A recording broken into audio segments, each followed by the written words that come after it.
Doug foi meu amigo mais próximo desde que me lembro. Nos conhecemos no ensino médio, onde ele se destacou como o aluno mais brilhante da nossa turma, enquanto eu, Stan, ficava entre os primeiros colocados. Embora ele tenha seguido um caminho não convencional, saindo da faculdade após apenas um ano, a mente afiada de Doug e seu talento para finanças nunca deixaram de me impressionar. Por volta dos nossos 20 e poucos anos, Doug já havia acumulado uma fortuna, transformando uma modesta herança em uma riqueza significativa através de estudos autodidatas e investimentos inteligentes. Ao contrário de outros com fortunas similares, ele nunca ostentou. Em vez disso, usou seus recursos para criar uma casa luxuosa, mas acolhedora, onde amigos, incluindo minha esposa Heather e eu, podiam se reunir. Heather, minha parceira vibrante há 4 anos, tinha uma maneira de iluminar qualquer sala que entrasse. Desde o momento em que nos conhecemos, fui atraído por seu humor rápido e riso contagiante, embora nossa vida juntos tivesse seus desafios ocasionais. Nunca duvidei que aqueles anos foram alguns dos meus mais felizes. Naquela noite, Doug estava hospedando sua grande festa de Ano Novo, um evento que se tornará uma tradição anual. Eu aguardava ansiosamente passar a noite em uma atmosfera animada, reconectando-me com velhos amigos e, acima de tudo, compartilhando momentos de alegria e renovação com Heather ao meu lado. Caminhei até a porta da frente de Doug e toquei a campainha, sentindo uma onda de excitação enquanto puxava Heather para um rápido beijo. Seu sorriso, seu calor, eram momentos que eu prezava. O som da música e o burburinho de vozes sugeriam o tamanho da multidão dentro. As festas de Doug eram sempre grandes, mas a participação daquela noite parecia ainda maior. Quando a porta finalmente se abriu, lá estava ele, seu rosto se abrindo em um largo sorriso enquanto nos convidava a entrar. O número de carros do lado de fora era uma pista, mas ver o mar de convidados confirmou isso. Aquela noite seria inesquecível. Quando eu estava prestes a tocar a campainha novamente, Doug abriu a porta e nos cumprimentou em voz alta, dando-nos as boas-vindas. Eu havia imaginado pelo número de carros estacionados que a festa seria enorme, mas ainda fiquei surpreso com a multidão em sua casa. Doug deu a Heather um abraço caloroso e um leve beijo na bochecha antes de guiá-la para dentro. Em seguida, ele apertou minha mão e se afastou para que eu pudesse entrar. Uma empregada pegou nossos casacos e desapareceu com eles. Doug caminhou conosco, dizendo: "É tão bom ver vocês dois. Eu não amo dar festas tão grandes, mas me sinto obrigado a convidar todos. Laços de negócios ou sociais me ligam a maioria dos convidados, exceto por alguns bons amigos como vocês dois. Clarissa está por aqui em algum lugar, provavelmente evitando mãos intrometidas como de costume." A noite continuou. Heather e eu dançamos, comemos e bebemos mais do que deveríamos. Não nos importamos porque sabíamos que tínhamos um quarto no andar de cima para quando precisássemos. Estávamos entre os poucos convidados a passar a noite, então não precisávamos nos preocupar em dirigir ou encontrar um táxi ou em um de nós permanecer sóbrio. Eu trabalhava no campo de investimentos e era um dos principais corretores do meu escritório, classificado no quartil superior de corretores em toda a empresa. Portanto, eu estava familiarizado com muitos convidados na sala. Concordei com os sentimentos de Doug, muitos eram personagens desagradáveis. Heather, sendo tão bonita quanto era, teve que afastar atenções, assim como a Clarissa de Doug.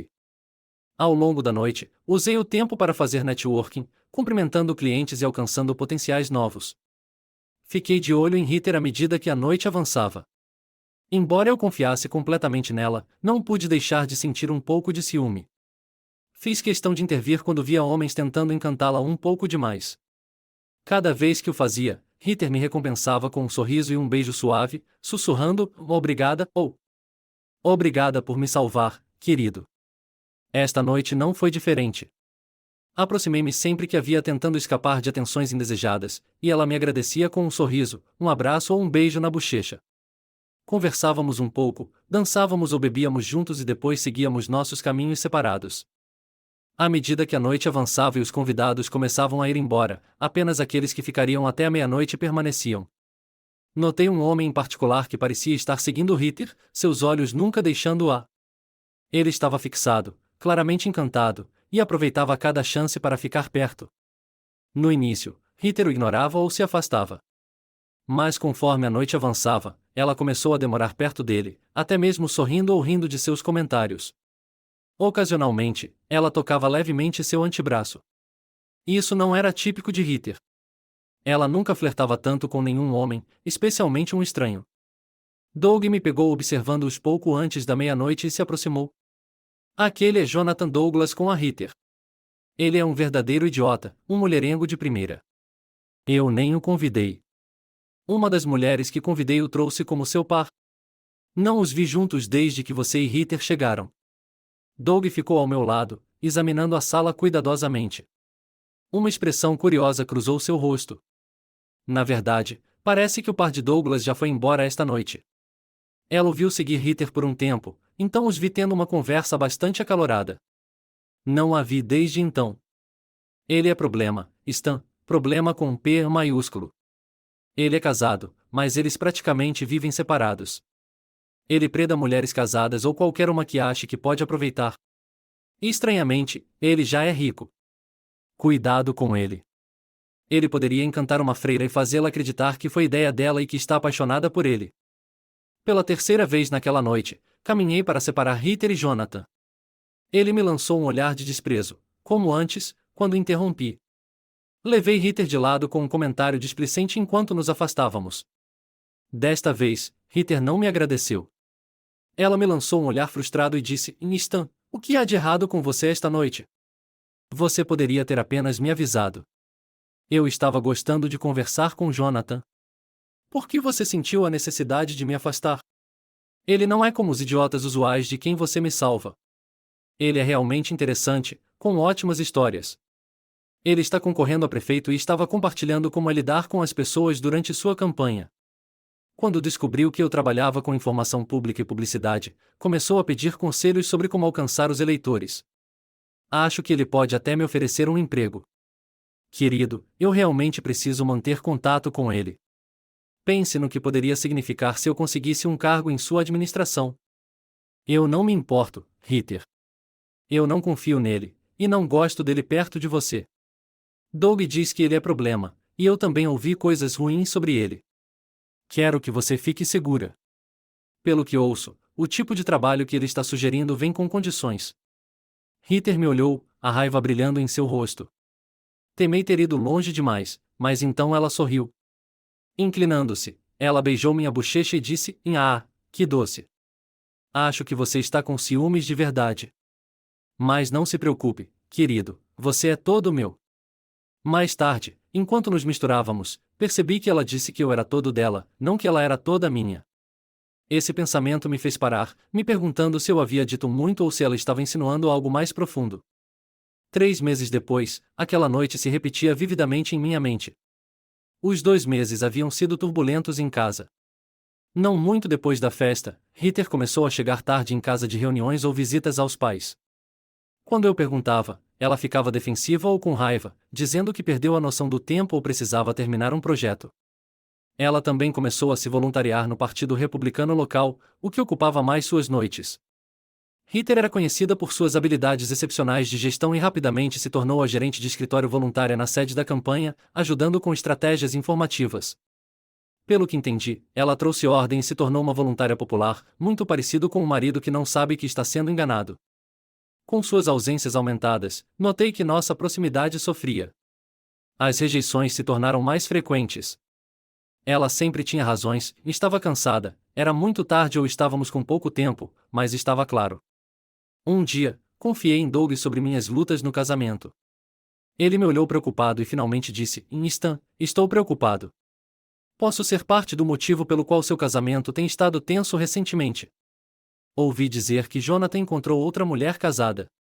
Dizem que ele a conheceu em uma festa de Ano Novo, e ambos sabemos onde ele estava naquela noite e com quem passou o tempo. O rumor diz que ela também está se voluntariando em sua campanha para prefeito. Uma onda de tontura me atingiu, e senti minha respiração prender. Doug notou e continuou falando. Stan, o que há de errado? Você ficou pálido. Olhei para Doug e disse: Ritter começou a se voluntariar no escritório do Partido Republicano local cerca de 1 hora depois do trabalho. Aos sábados, ela sempre chega tarde em casa e se recusa a compartilhar o que tem feito. Sempre que trago isso à tona, ela fica defensiva e com raiva. Ultimamente, ela até fica brava quando me aproximo dela à noite. Doug se recostou na cadeira, pressionando os lábios por um momento antes de dizer: Stan, vou descobrir o que está acontecendo. E se? Bem, digamos apenas que, se ele está abusando da minha hospitalidade ao se envolver com a esposa do meu melhor amigo, haverá consequências. Eu ficaria furioso se ele perseguisse qualquer mulher casada em uma das minhas festas, mas aproveitar-se da minha hospitalidade ao mirar em sua esposa é imperdoável. Eu deveria tê-lo mandado embora quando seu par foi embora, mas estava muito focado em ser um bom anfitrião. Se causei problemas para você, meu amigo, farei tudo o que puder para consertar. Deixe-me contar mais sobre Doug. Ele é meu melhor amigo, alguém em quem eu confiaria minha vida, alguém em quem eu até confiaria perto da minha esposa. Ele nunca me machucaria intencionalmente e éramos mais próximos que irmãos. Doug é excepcionalmente inteligente, provavelmente a pessoa mais inteligente que já conheci. Estávamos na mesma turma do ensino médio. Ele foi o orador da turma, enquanto eu mal consegui ficar entre os 10 melhores de 223 alunos. Ele frequentou apenas um ano de faculdade antes de decidir que era uma perda de tempo. Apesar de faltar às aulas e nunca estudar, ele ainda manteve uma média de 4,0. Eventualmente, ele fez alguns cursos de finanças e então aprendeu sozinho tudo o que precisava saber sobre investimentos e finanças. A razão de Doug para aprender negócios e finanças foi devido a uma herança de pouco mais de $70.000 de seus avós durante seu primeiro ano. Ao contrário da maioria dos jovens, ele não desperdiçou o dinheiro. Ele trocou por uma caminhonete usada melhor e investiu o resto no mercado de ações. Ele comprou suas 2 primeiras ações com base no conselho de um corretor. Elas não tiveram um bom desempenho e apenas o corretor e a empresa lucraram. Essa experiência frustrou Doug, então ele começou a estudar o mercado. Ele assistia a CNBC, lia extensivamente e conduzia pesquisas. Ele abriu uma conta em uma corretora de descontos, moveu todas as suas economias para lá e começou a investir por conta própria. Desde seu primeiro negócio independente, Doug começou a ganhar dinheiro, muito mais do que com os chamados especialistas. Ajudou o fato de ele ter começado durante o boom tecnológico do final dos anos 80 e a era das .com. Ele surfou nas ondas de ações voláteis, e embora nem todo investimento fosse lucrativo, ele aumentou significativamente seu capital. Ele teve a previsão de mudar para ações mais seguras quando as coisas ficaram difíceis, beneficiando-se das tendências ascendentes do mercado. Doug comprou ações da Berkshire Hathaway por pouco mais de $17.000 por ação e as vendeu 3 anos depois por $72.357 por ação. Naquela época, ele já era um multimilionário, investindo com outros em capital de risco e imóveis. Eu me formei na faculdade e trabalhei como vendedor para uma rede de restaurantes por 4 anos. Eu não gostava de viajar e queria ser sério com Ritter, então transicionei para me tornar um corretor de ações. Doug confiou em mim para gerenciar uma parte de sua riqueza quando comecei, provavelmente para apoiar um amigo, o que me fez sentir culpado. Eu sabia que ele não precisava do meu conselho, mas parecia caridoso. Doug me convenceu de que precisava de mim, citando 2 razões. Ele queria espalhar seus investimentos por várias corretoras para segurança e acreditava que ter alguém dentro da indústria poderia descobrir informações valiosas antes dele. Embora nunca tenhamos considerado algo próximo de negociação com informações privilegiadas, ocasionalmente eu encontrava insights úteis para ele. Ambos prosperamos. Doug indicou muitos amigos e conhecidos que queriam ajuda de corretagem de serviço completo, o que aumentou minha renda através dos negócios que fiz. Doug não trabalhava fora de casa. Ele passava de 8 a 10 horas diárias estudando ações e negociando, mas apenas para si mesmo. Ele levava uma vida extravagante e tentava nos incluir em seu círculo social. Participávamos de inúmeros eventos de caridade com ele, muitas vezes às suas custas. Às vezes, eu cobria as despesas com minha conta de despesas como corretor. Nós nos juntávamos a ele em eventos políticos, misturando-nos com pessoas influentes em nossa comunidade. E, claro, participávamos de todas as festas que Doug organizava em sua casa. Na sexta-feira à noite, após minha conversa com Doug, fomos a um comício político de $500 por prato com ele e sua acompanhante. Mais uma vez, Doug nos presenteou com a refeição. Desta vez, Ritter parecia ainda mais hesitante em se juntar a nós do que o habitual. Infelizmente, insisti para que ela fosse. Suponho que o desastre para o qual nosso casamento estava se dirigindo teria acontecido assim que os investigadores de Doug relatassem sobre Ritter, mas pelo menos eu teria ficado no escuro um pouco mais. Aquele jantar marcou o começo do fim. Quando chegamos, percebemos que estávamos em um evento onde o candidato incumbente ao Senado estadual estava falando para apoiar outros candidatos estaduais e locais. O dinheiro dos ingressos iria para o Partido Republicano Estadual, com alguns fundos direcionados para campanhas locais. O que eu não sabia era que o convidado especial seria um candidato a prefeito da nossa cidade, Jonathan Douglas. Quando entramos, vi Jonathan na frente da sala, sorrindo e conversando com dignitários. Ritter se afastou ligeiramente, e me virei para vê-lo olhando fixamente para Jonathan, seu rosto brilhando como alguém apaixonado. Foi quando suspeitei que a havia perdido. O que foi? Perguntei. Ritter estremeceu, me dando um sorriso fraco. Desculpe, querido. Eu não sabia que este era o evento dele. Ela parecia tão culpada que questionei se estava sendo sincera, mas não disse nada. Ela deve ter sabido que Jonathan estaria lá, dado seu trabalho meio período na sede da campanha. Agora eu entendi a sua relutância em ir. Lancei um olhar para Doug, que vinha nos observando. Ele se virou para olhar para Jonathan, então sorriu e guiou Ritter para uma cadeira, ajudando-a a sentar antes de acomodar Clarissa à sua esquerda. Quando passei por Doug, ele disse: sinto muito, Stan. Eu não sabia que ele faria parte disso quando o convidei. Vi a reação dela. E espero estar errado. Mas tenho uma reunião marcada para segunda-feira com alguém que quero que você conheça. Podemos almoçar às 11h30? Ritter terminou sua refeição e se desculpou para ir ao banheiro. Notei Jonathan saindo por outra porta. Pensei por um momento, então me levantei para segui-lo. Doug agarrou meu ombro. Não, Stan, deixe pra lá. Se for verdade, já é tarde demais de qualquer maneira. Apenas espere até segunda-feira, por favor. Mais tarde naquela noite, perdi Ritter novamente. Depois de voltar do banheiro, fui procurá-la e me encontrei nos bastidores. Ouvi vozes baixas e gemidos suaves. Uma delas era inconfundivelmente de Ritter. A raiva surgiu enquanto me movia em direção aos sons, tropeçando em uma corda e fazendo barulho. A voz de Ritter rompeu o silêncio. Oh, alguém está vindo. Preciso ir. Jonathan respondeu rapidamente, seu tom urgente. Querida, se formos pegos agora, será ruim para ambos. Vejo você no escritório. Eu te amo. Um breve beijo se seguiu, então o som de passos apressados se afastando. Corri atrás deles, mas era tarde demais para confirmar o que suspeitava, que eram Ritter e Jonathan. Ao me virar, esbarrei em Doug, que parecia furioso. Ele agarrou meu braço, forçando-me a parar e encará-lo. Stan, avisei para ficar fora disso, Doug disparou. Minha equipe precisa de tempo para reunir evidências antes que você faça algo imprudente. Se ela está traindo, e acredito que esteja, precisamos de provas para que você possa lidar com isso de forma inteligente e sair na frente em um divórcio, se é o que você escolher. Do jeito que você está indo, só vai se prejudicar no tribunal. Depois de me acalmar um pouco, Doug disse, e eu os vi indo por outro corredor. Eles pararam em uma porta e ela procurou por você. Quando não o viu, ficou assustada e disse a ele que achava que você os estava procurando. Agora ele está desconfiado e será mais difícil para você expô-lo. Quando Doug e eu voltamos à mesa, fizemos um show, certificando-nos de que Ritter e os outros nos vissem rindo e compartilhando um cantil. Os olhos de Ritter piscaram para mim enquanto eu me sentava ao lado dela e perguntava: em onde vocês dois estavam? Clarissa envolveu os braços em torno de Doug, sorrindo maliciosamente. Da próxima vez que eu pegar vocês dois escapando para uma bebida, ou eu me junto ou denuncio vocês. Agora, passem esse cantil. Trocamos olhares enquanto Ritter relaxava visivelmente. Ela se virou para Clarissa, curiosidade na voz.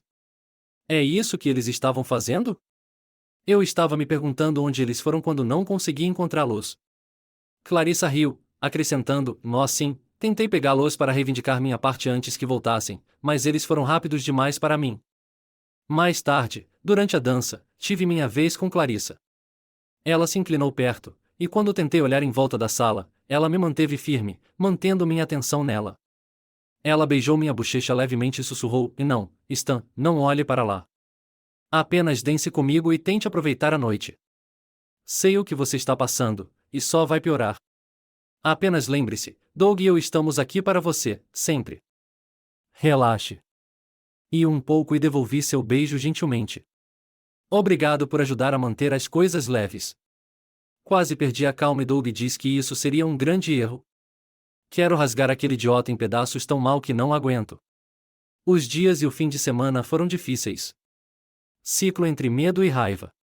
No fundo, percebi que Ritter já havia se distanciado emocionalmente de mim e era apenas uma questão de tempo antes que ela partisse fisicamente. Não éramos um casal feliz há semanas. Comecei a me afastar emocionalmente, mesmo não tendo prova concreta de que ela estava traindo. Se não estivesse, então algo mais estava errado, porque não éramos o mesmo casal amoroso de antes. Finalmente, o dia da minha reunião com Doug e seu amigo chegou. Suspeitava que seu amigo seria um detetive particular. A ansiedade revirava em meu estômago, e me senti mal, minha raiva fervilhava, e sabia que ambos podiam ver isso. Estava apavorado com o que poderia descobrir, mas também desesperado para conhecer a verdade. Doug se levantou para me cumprimentar quando me aproximei, apertou minha mão e me abraçou. Após as saudações, ele me apresentou a Simon Hobbs, um investigador. Sentamos por um momento, examinando o cardápio antes de fazer nossos pedidos. Assim que a garçonete saiu, Doug disse: "Vamos tirar a parte desagradável do caminho, certo?" Ele lançou um olhar para Simon e depois para mim. Simon abriu sua pasta e tirou um grande envelope, entregando-o a mim. Estivemos monitorando sua esposa e o Sr. Douglas a pedido de Doug. A vigilância durou 20 dias, terminando no último sábado à noite. Nesse período, descobrimos que eles almoçavam juntos diariamente, exceto aos domingos, quando ela ficava em casa. Esses almoços eram realizados em vários hotéis de luxo, seguidos por visitas a um quarto alugado pela campanha do Sr. Douglas. Em 8 ocasiões distintas, entramos no quarto fingindo ser funcionários do serviço de quarto. Cada vez, a cama estava claramente usada. Fotos e documentação estão no relatório. Também fizemos gravações de áudio colocando um microfone sob a porta. Eles se envolveram em atividades íntimas durante cada visita ao hotel, continuou Simon. Também notamos interações inapropriadas no escritório da campanha ou depois dele em múltiplas ocasiões. Fotografamos eles juntos 3 vezes no escritório e uma vez em um evento em um bar local com amigos e apoiadores. A descoberta mais significativa foi como o Sr. Douglas usou sua esposa para ganhar apoio do Sindicato dos Funcionários Municipais. Eles se encontraram com o presidente do sindicato, Steven Negrano, em um clube de cavalheiros.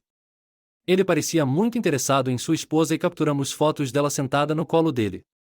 Simon fez uma pausa antes de acrescentar: "E minha equipe conseguiu gravar essa interação. Ouça este segmento. Depois discutiremos mais." Ele colocou um pequeno laptop na mesa e reproduziu o áudio. "Você receberá este DVD com seu relatório, mas queria discutir isso antes de terminarmos hoje." Meu agente estava bastante confiante de que isso interessaria ao seu advogado. Doug e eu nos inclinamos, assistindo e ouvindo atentamente. Na filmagem, Heather estava sentada entre Jonathan e Stephen, com ambos os homens inclinando-se para falar com ela, as mãos de Jonathan vagando. Heather podia ser ouvida dizendo: "Pare com isso." Mas Jonathan respondeu: "Heather, você sabe que gosta disso. Apenas relaxe e deixe acontecer. Não é como se alguém fosse notar aqui." Jonathan se inclinou e a beijou, enquanto Stephen dizia: "Jonathan, você sabe o que é necessário para o apoio do sindicato. Quero um fim de semana com esta dama. Se eu conseguir isso, o sindicato apoiará sua campanha." Heather ficou tensa e tentou se levantar, sussurrando com firmeza: Não, isso não vai acontecer. Me soltem." Stephen olhou para Jonathan, levantando uma sobrancelha.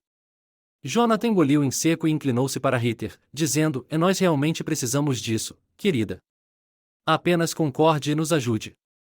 É para o nosso futuro, e não é como se você não tivesse feito isso antes. Apenas diga ao seu marido que você tem uma reunião de trabalho neste fim de semana." No vídeo, Heather parecia chocada, resistiu brevemente e então relaxou visivelmente. Vimos a prova inegável de sua traição. Nesse momento, o gerente do clube aproximou-se da mesa deles, olhando nervosamente para Heather e os homens ao lado dela. Ele gaguejou ao falar: Sr. Negrano, fiz muito por você, mas fui avisado de que você e os outros têm se tornado muito notáveis. O tenente Jones disse que o chefe está enviando detetives aqui para reprimir cenas como esta. Se formos pegos, serei preso. Poderia, por favor, mover isso para uma sala nos fundos ou para o hotel? Este negócio é meu sustento." Stephen riu e virou-se para o homem grande do outro lado da mesa. "Ei, Ralph, dê ao Joe alguns milhares pelo problema dele. A senhora e eu estamos indo para o Doubletree neste fim de semana. Prepare tudo como uma reunião de liderança sindical, do jeito habitual." Senti uma onda de raiva e comecei a me levantar. Aquela mulher mentirosa. Ela me disse que tinha um projeto de trabalho de emergência e que voaria para São Francisco no fim de semana passado. Doug e Simon rapidamente me puxaram de volta para o assento. Simon disse: Espere, senhor, deixe-me avançar para mostrar mais um segmento, e então você pode ler o relatório completo." Precisamos conversar sobre algumas coisas, mas achei que você gostaria de ver o DVD primeiro. Meu agente parou de gravar no clube e chamou reforços. Eles chegaram ao Hotel Doubletree antes do grupo. Quando os homens fizeram o check-in, meus agentes, vestidos com uniformes do hotel, os seguiram. Depois que o quarto foi inspecionado, minha equipe entrou e colocou flores, travesseiros e outros itens. Simon sorriu ao explicar. O homem mais velho até enviou seu assistente para buscar flores frescas e champanhe para dar a eles uma desculpa para permanecer no quarto. Conseguimos instalar câmeras e microfones na sala principal e em ambos os quartos. Quando sua esposa e Stanley retornaram, estavam embriagados. A filmagem capturou tudo. Simon retomou o DVD em seu laptop. Ritter e Stanley entraram na suíte e fecharam a porta, dirigindo-se ao quarto onde se envolveram em atividades íntimas. Simon desligou o vídeo e olhou para mim. Sua esposa ficou naquele quarto até o check-out na segunda-feira. Durante esse tempo, ela se envolveu com vários oficiais sindicais seniores, incluindo Stephen. No final da noite de sábado, Jonathan juntou-se a eles, e ele, o diretor e Stephen passaram a maior parte da noite com ela. Temos imagens deles conspirando para o uso indevido de fundos sindicais para apoiar a campanha de Jonathan e fotos do senador Nussbaum 1 e 2 juízes juntando-se a Ritter e Jonathan. O investigador fez uma pausa antes de continuar. Durante sua tentativa de confrontar sua esposa e Douglas no jantar eleitoral, eles estavam prestes a se envolver em comportamento inapropriado nos bastidores quando ela ouviu e o impediu. Eles fugiram quando perceberam que você estava perto. Temos imagens desse incidente. Teria sido melhor se você não tivesse interferido. Fotos daquela situação teriam sido altamente prejudiciais. Pelo menos você não foi pego ou criou uma cena que poderia ter prejudicado seu caso.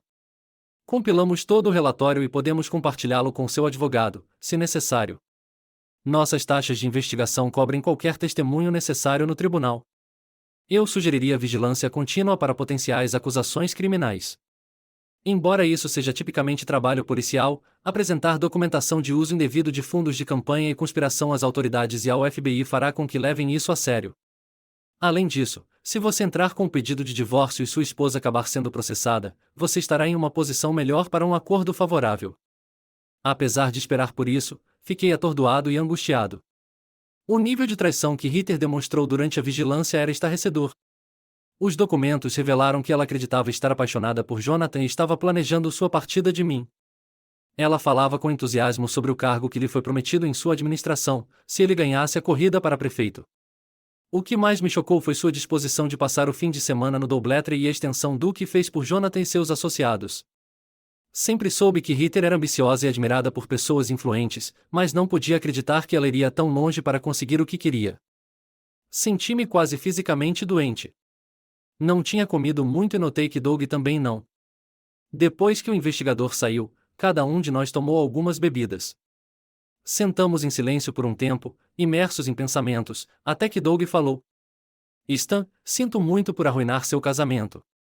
Assumo total responsabilidade pelos seus problemas e farei o meu melhor para compensar. Sei que não posso desfazer o que aconteceu, mas ajudarei de qualquer maneira que puder. Encontrarei um bom advogado para você se... Não apenas para o divórcio. Darei todo o apoio que precisar até que esteja de volta ao que era antes, o máximo possível. Afastei-me da mesa e olhei para Doug. Então comece a encontrar um advogado. Eu estava quase pronto para dar a ela um ultimato, ou parar com esse comportamento ou vamos nos divorciar, mesmo antes de saber com certeza que ela estava traindo. Agora, não há como deixá-la sair ilesa. Não posso acreditar que ela fez essas coisas. Me pergunto quando ela mudou ou se eu realmente a conhecia. Quanto ao resto, continuei, a traição de Ritter não é sua culpa e você não me deve nada por isso. Na quinta-feira, Doug ligou e disse, Stan, encontrei um advogado de primeira linha para você. Ela tem uma verdadeira paixão por derrubar traidores e sempre fica do lado dos inocentes em casos de divórcio. Ela não suporta figuras públicas e empresários que usam seu poder para trair. Se você jogar direito, pode não apenas deixar Ritter e manter a maioria dos seus bens, mas também derrubar Jonathan. Doug me deu o nome e número dela, e liguei naquela tarde para marcar uma consulta. Quando mencionei meu nome, a assistente disse que esperavam minha ligação e ofereceu um horário às 9 horas da manhã seguinte. Aceitei e recebi uma lista de itens para trazer e informações para preparar. Quando cheguei, fui prontamente conduzido ao escritório. Minha nova advogada, Sally, causou uma forte impressão, e rapidamente entramos em uma discussão confortável sobre meus objetivos para o divórcio. Eu disse a ela: quero sair deste casamento com tudo o que tenho. Sei que é improvável, mas esse é meu objetivo. E quero processar o homem que roubou minha esposa por tudo o que for possível. Quero que ele perca a eleição e acabe sem nada. Sally se recostou na cadeira, balançando ligeiramente enquanto considerava a situação. Um pequeno sorriso cruzou seus lábios. Você realmente quer isso? Ou quer arruiná-lo financeiramente, destruir sua reputação e enviá-lo para a prisão? Se lidarmos estrategicamente, provavelmente poderemos conseguir tempo de prisão para ele. Li parte do relatório do investigador e é muito convincente. Sinto muito pelo que está passando, mas as evidências são fortes o suficiente para derrubar a maioria dos principais envolvidos nesta confusão. Além disso, sou obrigada a compartilhar o relatório com as autoridades, já que leis federais foram violadas. Se os notificarmos primeiro e depois entrarmos com o pedido de divórcio, isso o atingirá mais forte. Mas se você entrar com o divórcio primeiro, ele terá tempo para escapar ou atrasar as consequências. Cerrei os punhos, minha voz firme com raiva. Não me importa como seja feito, contanto que o machuque a todos os outros envolvidos. Ritter é absolutamente culpada. Não há dúvida sobre isso. Pelo que vi, ele a perseguiu implacavelmente até que ela finalmente cedeu. Ela sempre usou sua aliança, então ele sabia que era casada. Eu até ouvi fitas onde eles zombavam de mim e falavam sobre seus planos para quando ela me deixaria. Sally e eu revisamos todos os detalhes, e tomei minha decisão. Instruí-a a preparar e apresentar os papéis do divórcio imediatamente. Concordamos que o relatório do investigador deveria ser entregue ao FBI para iniciar uma investigação sobre violações de financiamento de campanha e uso indevido de fundos sindicais e municipais. Sally me aconselhou a acompanhar o oficial de justiça quando Ritter fosse notificada e quando o Sr. Douglas fosse avisado da ação iminente. Se ele agir como a maioria das pessoas poderosas, ele vai ameaçá-lo, tentar demiti-lo ou ameaçar um contraprocesso, disse ela. Mantenha-se firme. Ele pode tentar fazer um acordo secreto com você. Se o fizer, dependendo de onde os fundos vêm, poderíamos perseguir acusações adicionais de leis de campanha. Políticos costumam tentar usar fundos de campanha para encobrir as coisas, então esteja preparado para essa possibilidade. Sally alcançou sua mesa e me entregou um pequeno microfone e gravador. Ela disse: quero que você carregue isso com você o tempo todo e mantenha-o ligado. Esconda o microfone em seu cabelo e mantenha o gravador em seu carro. O alcance do transmissor é de cerca de meio quilômetro. Se o seu carro estiver fora de alcance, o microfone pode gravar até 6 horas. Uma vez que esteja dentro do alcance, as gravações serão baixadas automaticamente. Se me der suas chaves, terei alguém para instalar o gravador em seu carro enquanto terminamos aqui. Além disso, sugiro recontratar seu detetive particular ou deixar que eu encontre um para continuar monitorando sua esposa e o Sr. Douglas. Aprendi que a Sra. Malone não é a primeira mulher casada que ele perseguiu e, quando pego, ele tentou maneiras ilegais de encobrir. Se capturarmos seus planos em fita desta vez, podemos realmente encurralar ambos, ele e sua esposa. Sorri e disse: o detetive sugeriu o mesmo. Estou mantendo em espera. Na quinta-feira de manhã, Sally me ligou. Sr. Malone, estamos prontos para apresentar os papéis do divórcio e entregá-los à sua esposa. Você ainda quer participar e fazer suas observações? Oh, absolutamente, respondi. Talvez até obtenha alguma satisfação com isso. Também estava pensando, não deveríamos entregá-la na sede da campanha nesta sexta-feira à noite? Houve uma pausa antes de Sally responder: não, Stan, não acho que seja uma boa ideia. Se você entregá-la lá e fizer suas declarações, todos na campanha saberão quase instantaneamente. Estará nos jornais no dia seguinte, e o Sr. Douglas, sentindo-se encurralado e publicamente humilhado, não terá nenhum incentivo para retaliar ou tentar fazer um acordo. Sugiro entregá-la quando ela estiver sozinha ou apenas com ele. Assenti, entendendo seu ponto. Entendo o que quer dizer. Por que não os seguimos e vemos se eles saem sozinhos amanhã à noite? Ritter geralmente não chega em casa antes da meia-noite às sextas-feiras. De acordo com o relatório do investigador, eles costumam passar as noites de sexta-feira em um hotel, o mesmo que visitam durante o dia. Poderíamos entregá-los lá e talvez pegá-los em flagrante? Sally concordou, e planejamos que o oficial de justiça e eu interrompêssemos seu encontro no quarto do hotel na sexta-feira à noite. Quando entrei em meu escritório, 2 homens de terno estavam me esperando. Eles se apresentaram e disseram que queriam discutir o gerenciamento de alguns fundos para sua mãe viúva. Convidei-os a entrar, mas depois de fechar a porta, mostraram seus crachás do FBI. Queriam conversar sobre meu interesse em Jonathan, pois estavam construindo um caso com base no material que meu advogado havia fornecido. Quando souberam que planejava acompanhar o oficial de justiça e gravar o evento, perguntaram se eu usaria um de seus dispositivos de gravação. Isso me deixou desconfortável, pois temia que pudesse afetar minhas chances de garantir um acordo financeiro de Jonathan. No entanto, não consegui encontrar uma boa razão para recusar, então concordei em usar o grampo. Naquela noite, seguimos o casal desavisado da sede da campanha para o hotel. Eles saíram às 19 horas e estavam no quarto às 19h30. Nosso grupo era tão grande que parecia um comboio, e temi que pudessem notar. Depois que fizeram o check-in no hotel, esperamos quase 1 hora. Eu havia trazido minha câmera para documentar o momento, mesmo não sendo fã de vídeos caseiros, esta era uma exceção. Quando nos preparávamos para bater na porta, tivemos uma oportunidade inesperada. O elevador abriu e um garçom saiu com um carrinho. Ele se aproximou da porta e nos olhou curiosamente. Sorri, apontei para a porta e disse: pode entrar. Não queríamos interromper o jantar do Sr. Douglas. Estaremos logo atrás de você. O garçom sorriu de volta. Sem problemas, disse ele. Ele bateu, anunciou o serviço de quarto, e quando Jonathan abriu a porta, ele entrou. O oficial de justiça e eu esperamos até que o garçom saísse. Quando fez, movi-me para impedir que a porta fechasse. O oficial de justiça e eu entramos silenciosamente. Ficamos perto da porta, escondidos de vista, e esperamos que Jonathan e Ritter começassem sua refeição antes de nos mostrarmos completamente. Quando entramos no quarto, eu estava um pouco à frente dos outros. A cena à minha frente me deixou chocado, horrorizado e de coração partido. Mesmo tendo visto o relatório do investigador, testemunhar em primeira mão era diferente. Ambos pareciam eufóricos.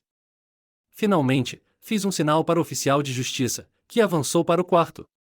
O oficial de justiça deu um passo à frente e perguntou: vocês são Jonathan Douglas e Ritter Maloney?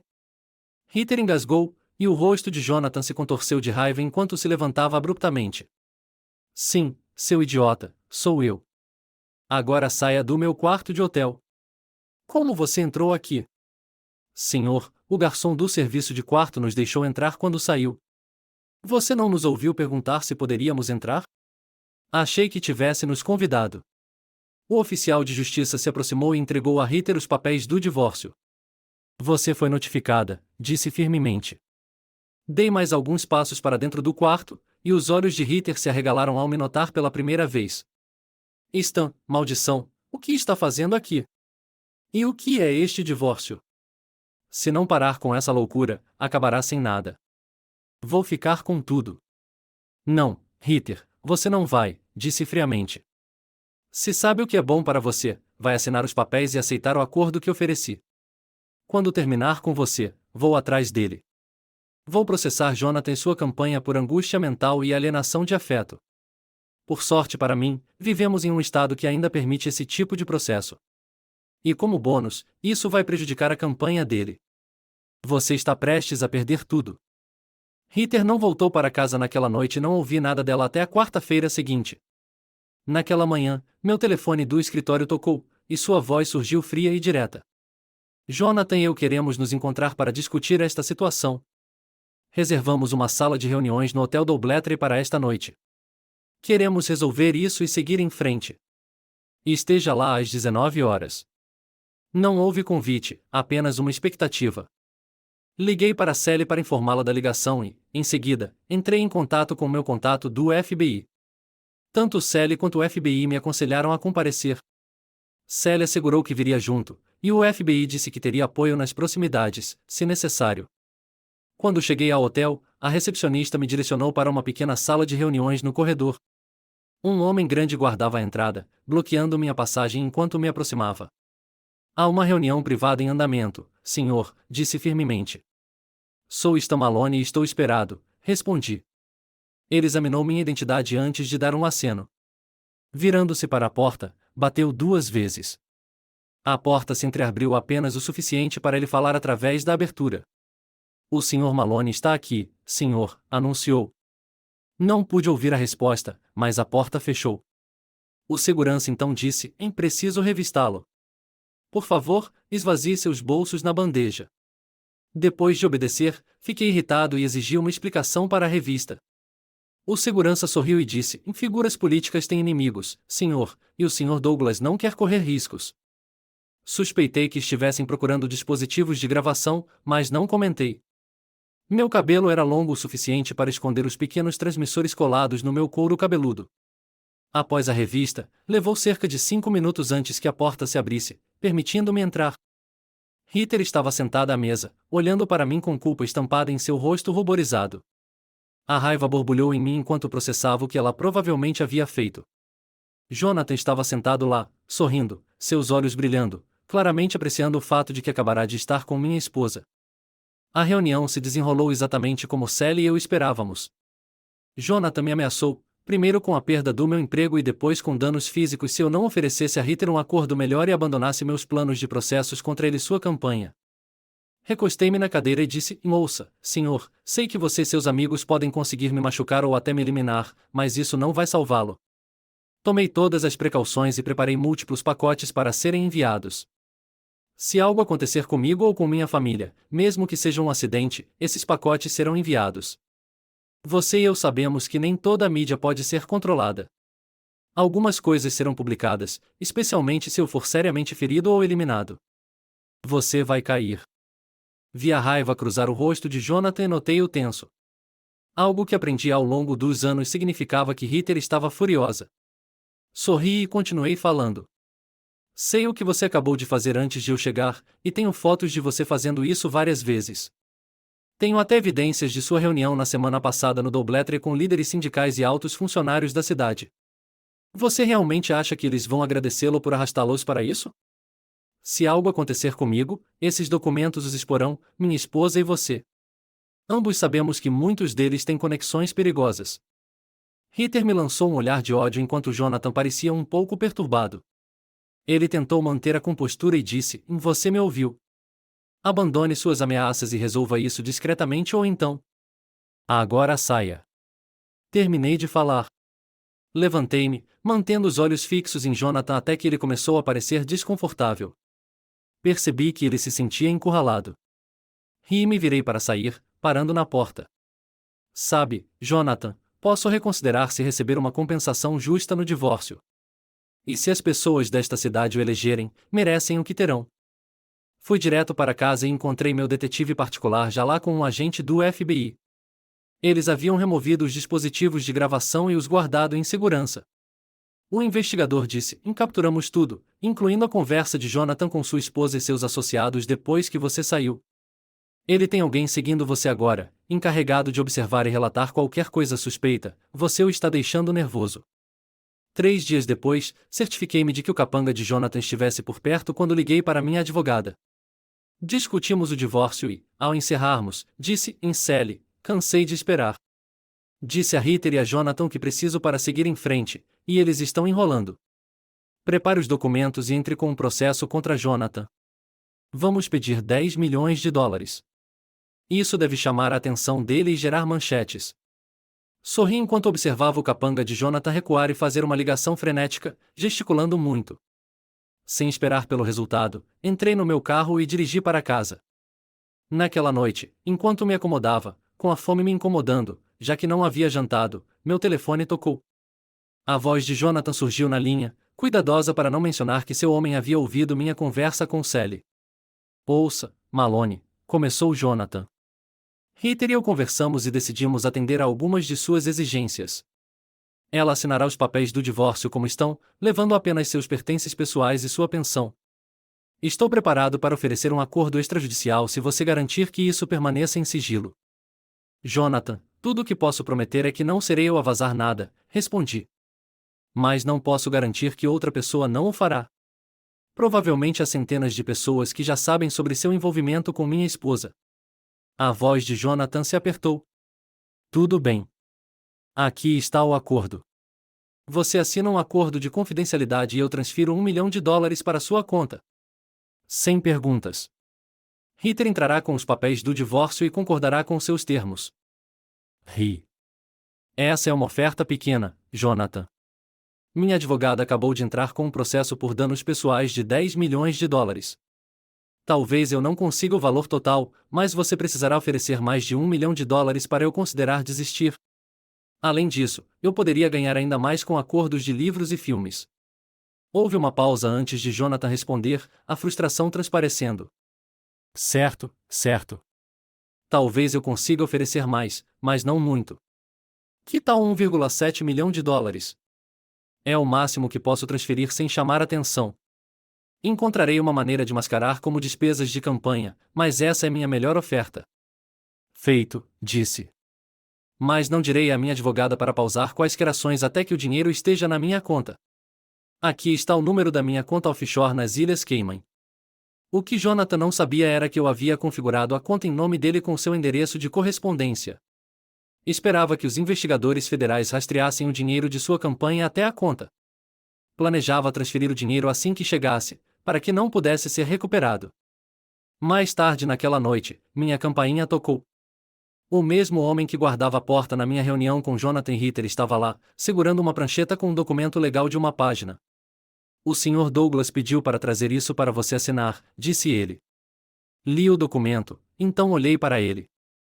Parece bom, mas preciso revisar com minha advogada antes de assinar. Eu realmente não deveria sair sem isso, respondeu ele. Suspirei e fechei a porta na cara dele. Fui para o meu escritório e liguei para Sally, explicando a situação. Ela concordou em vir e revisar o documento. Levou quase 1 hora para chegar, mas depois de lê-lo, sorriu e me aconselhou a assinar. 3 dias depois, confirmei que o saldo da conta nas Ilhas Cayman era de US$ 1.700.000. Nesse mesmo dia, minha advogada ligou para me informar que Ritter havia assinado e devolvido o acordo de divórcio, que havia sido apresentado ao tribunal. Com o divórcio sendo incontestado, esperava-se que fosse finalizado em 30 dias. Já havia transferido o dinheiro da conta nas Ilhas Cayman caso Jonathan tentasse recuperá-lo. Moviu através de múltiplas transações globais antes de depositá-lo em outra conta nas Ilhas Cayman sob um pseudônimo diferente. Continuei trabalhando durante este período difícil, mas meu desempenho sofreu. Minhas comissões caíram para quase metade do que costumavam ser, não apenas devido à economia, mas também porque frequentemente confiava em colegas para lidar com as transações dos meus clientes, dividindo as comissões. Após o divórcio ser finalizado, ainda me sentia desequilibrado. Meus erros de trabalho aumentaram, custando-me significativamente. Se fazia uma negociação errada para um cliente, tinha que consertá-la. Estava constantemente em alerta, preocupado com um acidente orquestrado por Jonathan e seus aliados como retaliação. Minha ansiedade aumentou enquanto esperava que os federais agissem contra todos os envolvidos. Uma noite, enquanto estava sentado em casa, me perguntando como minha vida havia se desintegrado tão rapidamente, a campainha tocou. Já eram 21 horas. Quando abri a porta, vi Ritter. Ela estava chorando, uma grande marca vermelha no rosto que certamente ficaria roxa pela manhã. Ela me olhou brevemente antes de baixar os olhos para o chão. Stan, por favor, posso falar com você? Disse ela. Quase recusei e fechei a porta na cara dela. Mas a curiosidade falou mais alto, e me afastei, convidando-a a entrar sem uma palavra. Conduzi-a até a sala de estar e me sentei em uma cadeira, certificando-me de que as câmeras de segurança tivessem uma visão clara. Posicionei-a no sofá para que as câmeras a capturassem melhor. Ritter se sentou, lágrimas escorrendo pelo rosto. Finalmente, ela falou. Stan, sei que é tarde demais, mas eu... Ela respirou fundo. Preciso me desculpar pelo que fiz conosco. Eu sabia melhor, mas ele quebrou minhas defesas. Você sabe o quanto eu amo atenção e ambição. Ele descobriu exatamente como me conquistar, e eu caí duro. Ele parecia meu par perfeito e não consegui resistir. Fui cegada pela promessa de um cargo de alto perfil que ele disse que eu conseguiria após a eleição. Perdi de vista o que tínhamos. Seus soluços aumentaram. Ela me olhou com olhos marejados. Você sabe o quão bravo eu estava com você na véspera de Ano Novo quando tentou nos separar? Stan, naquela época já era tarde demais. Na última vez que você me afastou de Jonathan, tínhamos acabado de voltar de um dos quartos de Doug. Ele me convenceu a ficar com ele menos de 3 horas depois de nos conhecermos. Sinto muito, mas dentro de 3 semanas de encontros secretos, eu estava completamente envolvida com ele. Ele prometeu que se divorciaria de sua esposa e se casaria comigo após a eleição, dizendo que não podia fazer isso antes sem arriscar sua campanha. Eu caí no sonho de ser casada com um prefeito, talvez até um futuro senador ou governador. Perdi o senso do que tínhamos. Ela enxugou os olhos e continuou. Depois que você causou problemas, Jonathan começou a se afastar. Esta noite no escritório, encontrei-o na sala de armazenamento com uma das jovens voluntárias estudantes. Você estava certo, Stan. Ele estava alimentando-a com as mesmas mentiras que me disse, prometendo deixar a esposa e se casar com ela após a eleição. Eu o confrontei e ele riu de mim. Perguntou por que eu achava que ele se casaria com uma velha prostituta como eu, especialmente uma que traiu o marido. Disse que se eu colaborasse, poderia continuar como sua secretária social, talvez entreter seus clientes importantes como já fiz antes. Sua nova conquista riu de mim, e quando eu o esbofeteei, ele me deu um tapa de volta.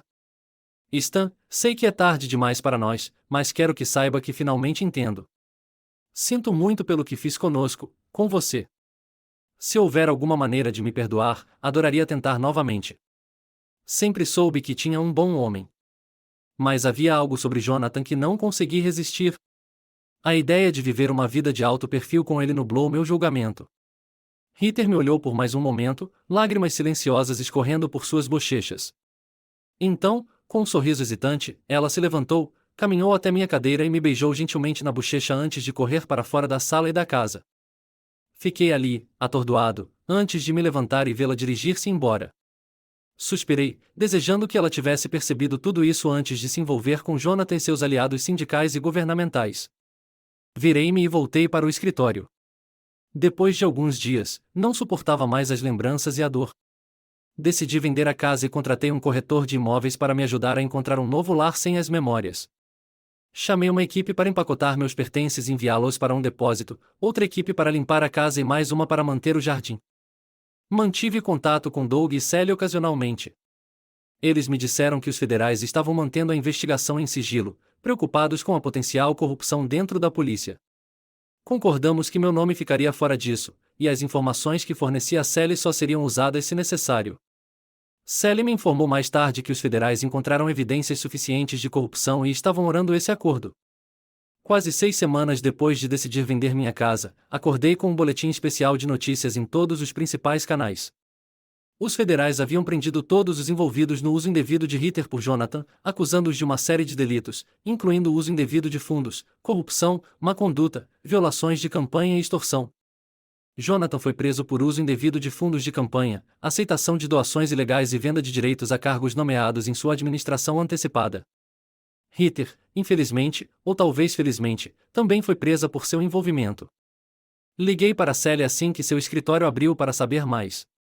Ela disse que as informações vazadas vieram de fontes além de mim, o que significava que o pagamento de Jonathan para mim estava seguro.